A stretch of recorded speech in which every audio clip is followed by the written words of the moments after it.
What is the question? You can repeat. Why is there so much friction between many schools of thought in India, Okay. Dvaita and Advaita? Okay. So there are many schools of thought in India. Okay. Some primary schools, which some basic some schools of thought, we can say Dvaita, Vishishtadvaita, and Advaita. Then Sankhya and Vedanta. Then Nyaya, Vaisheshika, and other systems are also there. Okay.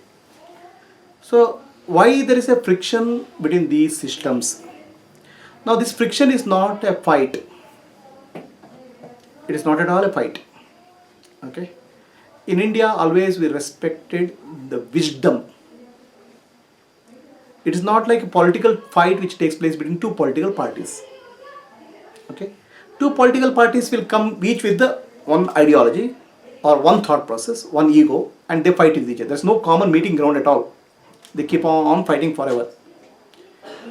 In India, the discussion used to happen to understand the truth. Okay, to discover the truth. To discover the truth, you need only have dialogue. Okay, when I talk something, I need to understand your viewpoint, and you need to understand my viewpoint. The dialogue can happen only when there is a common reference. Understand? If there's no common reference, there's nothing, no dialogue can take place. Right? You talk English, I talk French. There's no commonness. Then we can argue for years together, nothing will come out of that discussion. Understand? So what is the common reference which Indians had for any dialogue is called the Vedic knowledge, the Vedic wisdom. What we call as Upanishadic teachings. That was a common reference. Now, in that common reference, interpretation can be different. Understand? So the discussion was about the interpretation, but not common reference itself. The schools of thought, either Dvaita or Vishishtadvaita or Advaita, they always said our reference is Vedic knowledge. We are not questioning Vedic knowledge. Now we are only questioning the interpretation of Vedic knowledge so that we may discover the truth. Understand? Interpretation can be slightly different. What is that Vedic common reference? The Upanishad is a collection of realization of rishis. Okay. So there are many rishis realize the truth, one truth, in different ways. So that is the Vedanta. Now, the realization of somebody is individual. For example, I feel I eat sweet and I say, oh, this is sweet. Okay. Now, if you don't have, if you are not tasted sweet, there's no way you can understand what is sweet. Right? So now the question is, the realization, is it an individual experience or is it available to other people for experiencing? Correct? So now if you have tasted sweet and you say that, oh, this sweet is so good, is there any other way other people can experience it? Right? So that is the interpretation. Interpretation of Vedic literature in different viewpoints. Now the discussion between these different viewpoints is to understand, the stand is taken and try to understand the reference material, which is Vedic literature. Okay. So the reference is the Vedic literature. Understand? With reference to that we are discussing. It's okay. Sit down. Right? Now what is that you will do? Some Rishi has discovered that this is Sarvam Khalu Ida Brahma. Everything is Brahman. Now definitely it's experience, his experience. Definitely it's a realization. Is it available for anybody to interpret? How will you interpret? It is like a person who has realized some truth is like a person who has gained eyesight. And those who have not gained eyesight are like blind people. The person who has gained eyesight is explaining about light. And those who don't have eyesight, they have to understand the light from the viewpoint of the person who is speaking with the new eyes. How will you understand that? So those experiences, those who have realized that light, they have put down their experiences in the form of Upanishads. Now all that we are left is to understand and interpret it so that we may also move in the path of truth. Right? Now that actually leads to a situation, different interpretations, because we are coming from a background, different background and different interpretations. Okay. So the question is, now I come with the interpretation, you come with the interpretation, but now let us both of us sit and discuss. The purpose of discussion is not to fight and defeat you, because both of us want to discover the truth. That's the common objective. Okay. This was the synergy between Indian systems. The Vedic reference, okay, and different interpretation based on the background, and discussion to discover the truth, neither to defeat you nor to defeat somebody else, but to discover the truth for myself or truth for both of us. That was the Vedic system. Are you clear? So for that, we need to have as much clarity as possible. So that clarity is what people are seeking through this debate and discussion. Okay. Over a period of time, it degenerated. That's a different matter, right? The intellectual giants which we had, and intellectual reduction of the intellect, no, over a period of time, that has led to fight. But really, the person's original interpreters are the who has the intellect is so sharp, intelligence is so sharp. They are trying to find out the subtlety. It is like a legal system in the law. There's a constitution of India. Okay, there's a dispute in the court. The two lawyers will fight with each other in that interpretation, subtlety, right? Very subtle. Even the small constitution the subtlety can be, so many nuisances can be there. They will argue it and come to some conclusion. So similarly, the Vedic reference was people argued and discussed over a period of time to get that clarity. Okay, it was not a fight. There was no fight. Now, the understanding and clarity will come because of three different category of people. Okay. The person who has a deep inner experience of duality, he comes from a Dvaita school of thought. The person who has an experience of connectedness will come from Vishishta Advaita. The person who has come from a sense of unity will come from Advaita. Now, are they opposing each other? Okay, there's a mountain.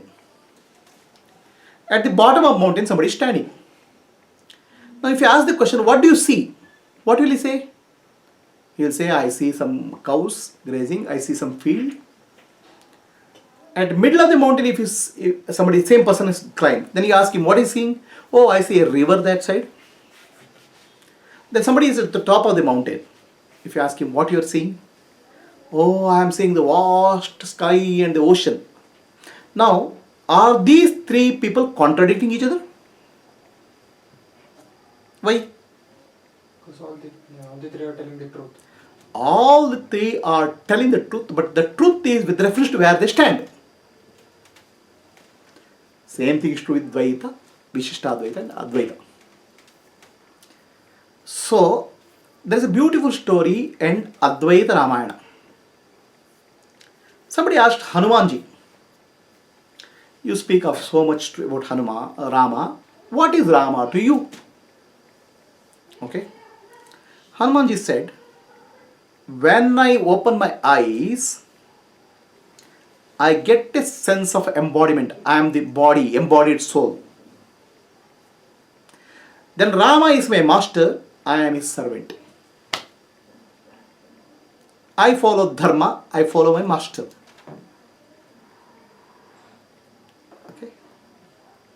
Understand?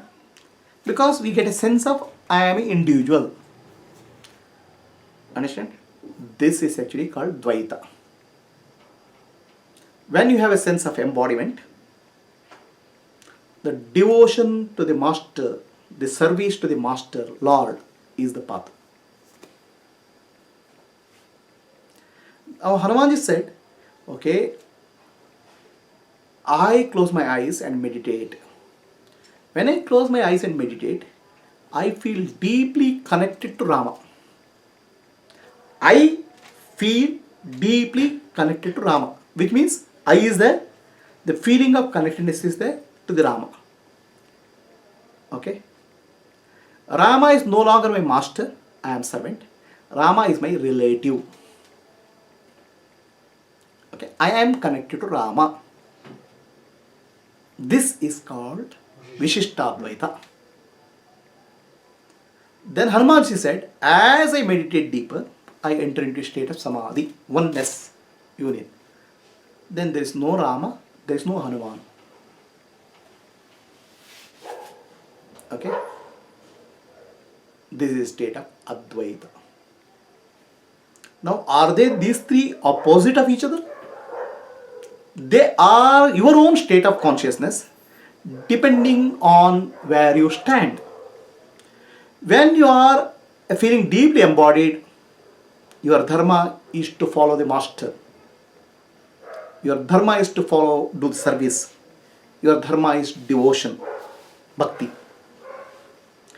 When you are meditating, you enter into state of meditation, you feel connected. Okay?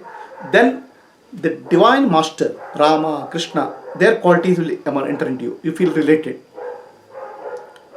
Then you attain a state of samadhi, oneness, which is actually there's no difference between the master and disciple. There's no difference between the master and servant. There's no difference between the God and the individual. All that is there is God Himself. I dissolves. It is like a salt doll. When it goes to a ocean, okay, to see how much salt is there in the ocean, there's no longer salt doll. It's only ocean remains. Similarly, when you enter into samadhi, it's no longer you remain. I is not there. Only that supreme reality remains.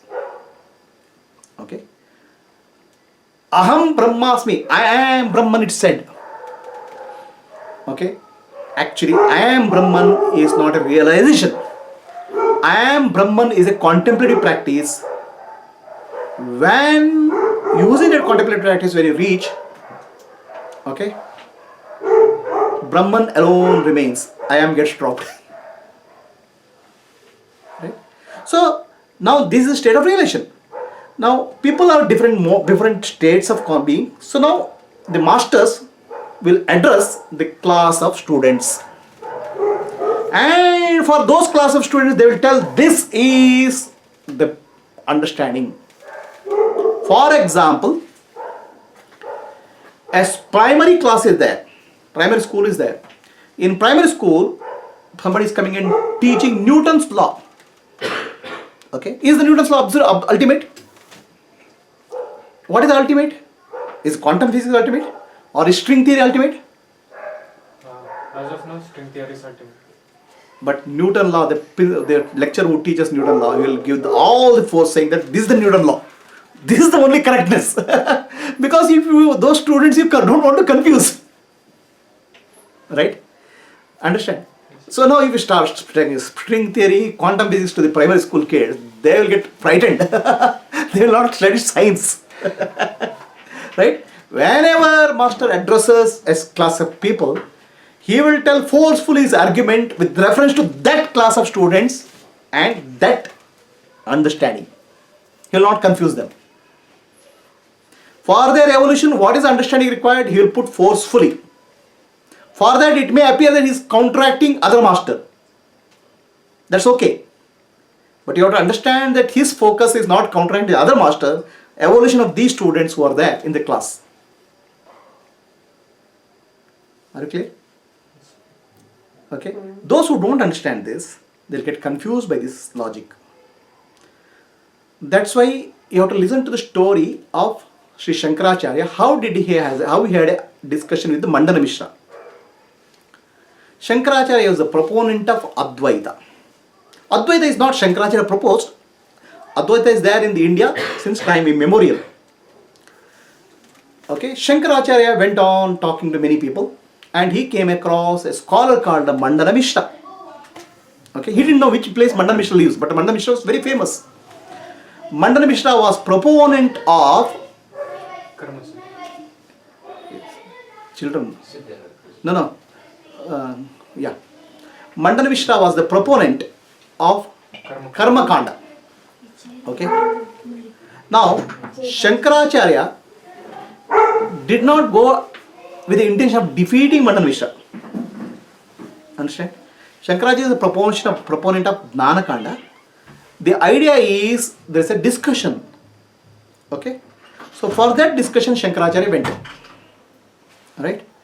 Now the discussion between two people who are very, very highly qualified can have a lot of nuisances, very subtlety.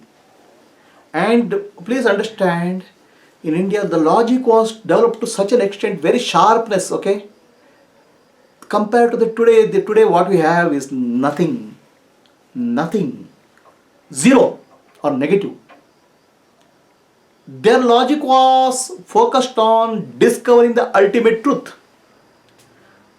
Okay, that is called Nyaya Shastra. Very, very subtle and gentle arguments. It's like a judo fighter. Subtle movements. Okay, all those things they discuss. Right? They are not like politicians fighting today. They actually use a very, very subtle discussion, subtle argument to discover finest principles. When you want to discover finest principles, your argument, your understanding has to be subtle, your logic has to be sharp enough. Okay? It's not to defeat somebody, but to understand. So Sri Shankaracharya didn't know where Mandana Mishra's place is. Then somebody told him, it's very easy to discover Mandana Mishra's place. Okay? You know how? You go to Mandana Mishra's place, even the parrots will be singing Vedic chanting. That means the parrots are there, they speak Vedic language. That's the place of Mandana Mishra. Okay? So he goes there. There are a lot of students from Mandana Mishra. Now Mandana Mishra says, okay, we'll discuss. And the idea is not to defeat or fight. The idea is to discover the truth. Please understand, this is the difference. So now this argument will go on. Now who will judge these two people who are giants? Wife of Mandana Mishra. What's that? The wife of Mandana Mishra. Bharati Devi. So now to judge somebody, two giants, you need a judge who is able to judge, right? Become an umpire. It's very difficult. Okay. For most of the people, 99.9% of the people today, won't even understand what is this logic.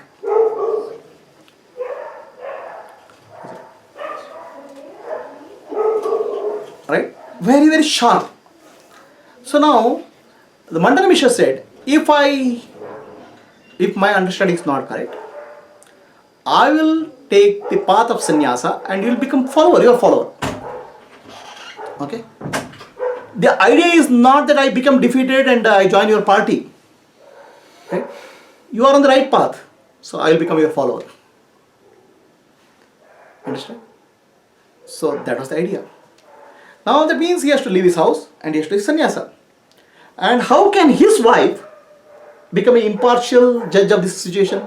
Because if her husband loses, he will leave her and go. How can she be impartial? She was impartial because she was also interested in truth. Right? You see the commitment of the truth. Commitment to the truth. Okay? That's why India was called Bharata. Bha means wisdom. Rati means people who are interested in wisdom, finding on the ultimate truth, the discovery of ultimate truth. These are not dumb arguments. These are not fights. They are subtle interpretations.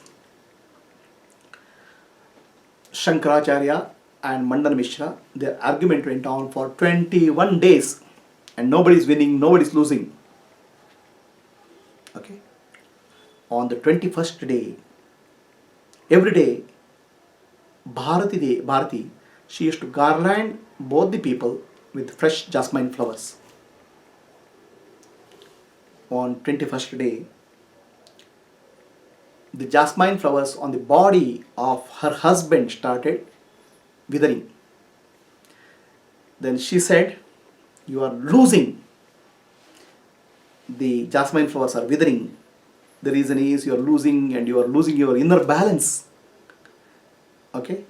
And that's generating heat in your body, and the jasmine flowers are withering. Okay? Such was their commitment to the truth. And she declared Sri Shankaracharya the winner. And Mandan Mishra became follower of Shankaracharya. So you have to see, these are not arguments. These are discussions to discover the truth. Okay. Now the arguments are taken, they take different positions for that. Now all these discussion, the subtleties, the complexities of philosophical system, argument, is recorded in what you call as Brahma Sutra. Very, very hard to understand. Very complex. Because the logic is so subtle. Okay. Now we are in a situation, actually compared to those intellectual giants, we are pygmies. How do you understand those giants? And they left us a record called Brahma Sutra. I'll tell you frankly, there are very few people to really understand what is there in Brahma Sutra. The arguments, subtle arguments, counter arguments, all those things. Understand? So this was the tradition of India, discussion to discover the truth. But obviously, the followers don't have the same level of intelligence as the master. If there was, then there will be many masters.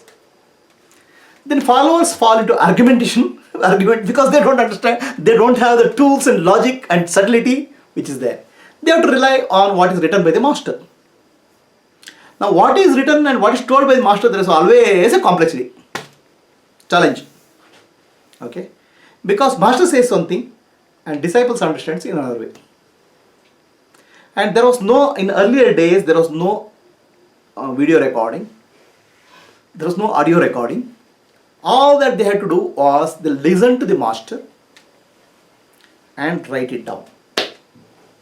Okay. And they were good in that. It's not that they are not, they used to do it very sharply, right? Their intellectual was so sharp, their understanding was so sharp, they listen and write down. Now the person who listens and writes down, if there is a corruption, then reading also is corrupted. This happened in the time of Buddha.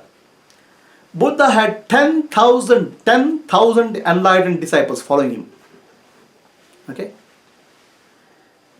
Then these 10,000 disciples, wherever Buddha went, they followed. They were very peaceful, very joyful, and they used to move with the Buddha. And one day Buddha passed away. So then the people asked him, people were now started wondering what happens to the Buddha's teachings. Okay. He has taught, every day he speaks. Every day whenever he goes, whenever he meets people, he speaks. The difficulty is to record those speeches, record discussions. Then they met in a place called Hall of the Enlightened. That's called Ananda Bhavana, the Hall of the Enlightened. The minimum entry criteria for into that hall is enlightenment. Those who are not enlightened cannot enter into the hall. Minimum requirement. Okay. The Hall of the Enlightened. Hall of the Enlightened. 10,000 people. It's like a stadium. They gathered. Then they are discussing how do you preserve the teachings of Buddha. Very difficult question. Somebody says, I joined Sangha. I started following Buddha 10 years back. I got enlightened after 1 year. Actually, unfortunately, For the first 1 year, whatever Buddha taught, I can remember very sharply. After that, I was just relaxing and following Buddha. I don't. I was there with Buddha just not for listening what he said, just for joy of being with Buddha. My job is over. It is over. Okay. Then another said I had 3.5 years. Another said 2.5 years. Another said 6 months. Now the problem is nobody is there. Buddha has taught for almost 30 years or so. Nobody is there who can reproduce the whole teaching of Buddha. Okay. The problem is there now. Understand? So, who can reproduce the teachings of an enlightened being? It's very difficult because whenever enlightened being speaks, the teaching gets corrupted in the unenlightened mind. Okay. So then there was one person called Ananda. Ananda was there with Buddha. He was like a personal assistant of Buddha. He was there throughout the journey of Buddha, all the 30 years. In fact, Ananda was Buddha's cousin. So Ananda wanted to join Sangha, and he told Buddha that I'll join Sangha, provided I don't want enlightenment. I want to be with you. So 30 years he was with Buddha, and he was there with Buddha for every meeting which Buddha had with anybody.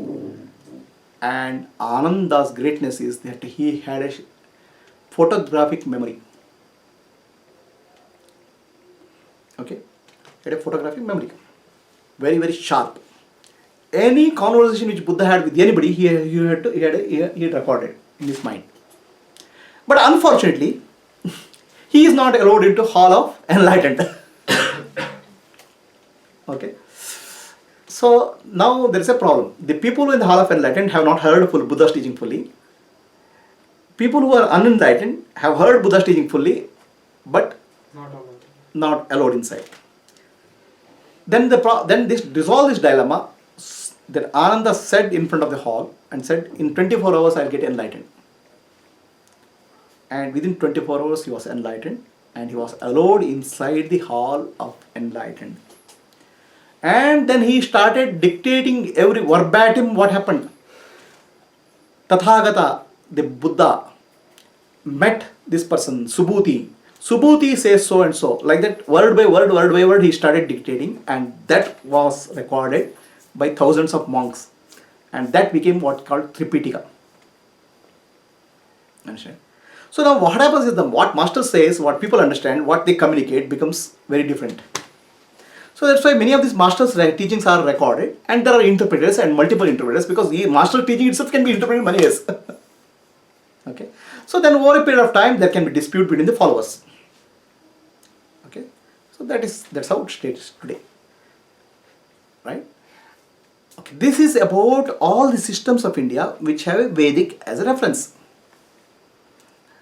Now that is actually whether it's Dvaita, Vishishtadvaita, and variety of philosophical system. Now the problem comes which don't have Vedic reference. Buddhism doesn't have Vedic reference. Jainism doesn't have Vedic reference. So then what discussion can take place between these two? Okay. So then what happens is that their philosophy they take and comment on that to say this philosophy is not in accordance with Veda, and that becomes a reference. So now there is no fundamentally in belief system, in understanding of life, Buddhism, Jainism, Sikhism and Sanatana Dharma, they all come from the basic same fundamentals. But they may not say that Veda is my reference. So there is some synergy. Whereas there are Avedic systems, the systems which are not Vedic in nature, the religions which are there outside, okay, there is a problem for us. First of all, they don't have a common reference, and they never agree with what we say, and we can never agree with what they say. Understand? And there is no discovery of truth. There is only argument possible. Okay? And they say that my system is based on this particular book. Now the problem with that particular book or anything is we believe that the Vedas originate from a divine origin and no human mind has entered. Okay, human mind has not corrupted some of these Vedic teachings. Whereas Anything else which comes from human mind, we can't accept as ultimate authority. Now, what is divine origin or what is human mind originated? There is some, it doesn't require super intelligence to understand what is that. So, what is of human origin or where human mind is corrupted, there will be always corruptions and teachings which are not universal in nature. If God has given something, the teachings will be universal in nature. Wherever the teachings are not universal in nature, please understand there is a corruption by human mind. Okay. So now there is a system in India which is based on Vedic as reference, where there is a discussion take place. There is a system in India, even though it's not Vedic reference, but belief systems and practice are common, like Buddhism and Jainism and Sikhism. Okay, there is some dialogue and existence is possible. And there are systems which don't have Veda as reference at all. There you don't have much any other way. There's only argument possible. Are you clear? Any questions? Yeah, Subbu. Yeah, go. Yeah, Subbu, it's a supplementary question or a different question? I mean, it's about this Shankara Mandana Mishra. If the argument is based on logic and intellect, like why do I have to decide the winner based on flowers? No. That is an objective. But the discussion has happened, the understanding has happened at the intellectual level. Yeah. That means she's giving only that as a proof, additional. Oh, okay. It's not that is decided based on the flower. Okay. Right? She has come to a conclusion that this guy is losing. But did she give any basis for it? Like, Yeah, she will give that. Okay. She will give that and then say that because of then I can see even your flowers are. Okay.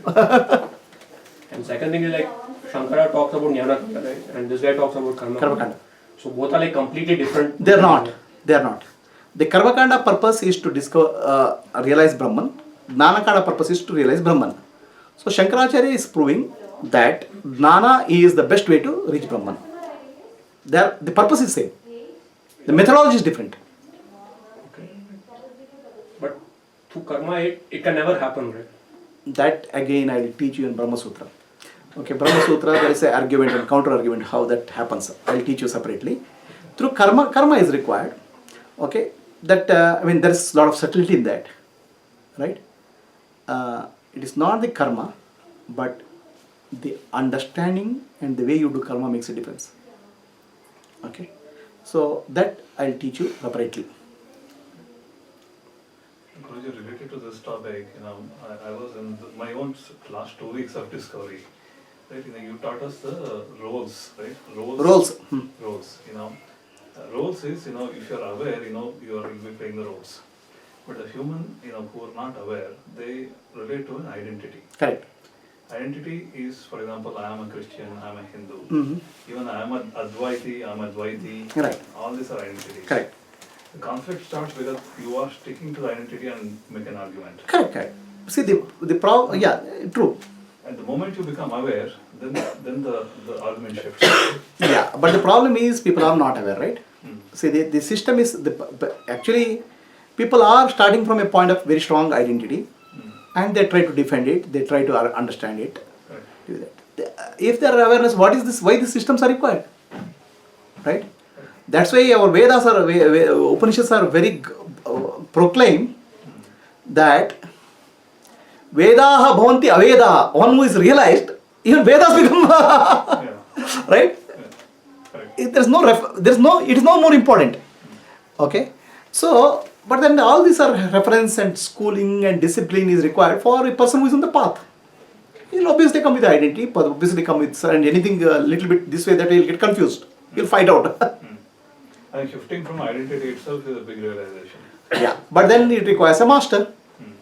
Okay, so the realization cannot happen without a master. Guru Kripa, without a master's grace, the realization cannot happen. Now, many of the people have to depend on texts rather than the master's grace. Text also master's grace, but the understanding and interpretation is not easy. That explains the conflict. Okay, you are asking some question? Sir, you mentioned that that which is present in the Upanishads and Vedas are like a person explaining daylight, a person who has sight explaining the light. But all the interpretations which come after that is like a blind person trying to No. understand. The interpretation, the people who interpret are the masters. They are also realized souls. That's why they are called darshanikas. They are not the blind people. But the bhumika of all these realized souls are different, like the Yeah. mountain example. Whom they are addressing, for whom they are teaching. Right? So that's why always I say that any teaching you should not take out of the context. The teaching has to be context of the person who is listening. Right? Yes. Any questions? Gayatri, stop.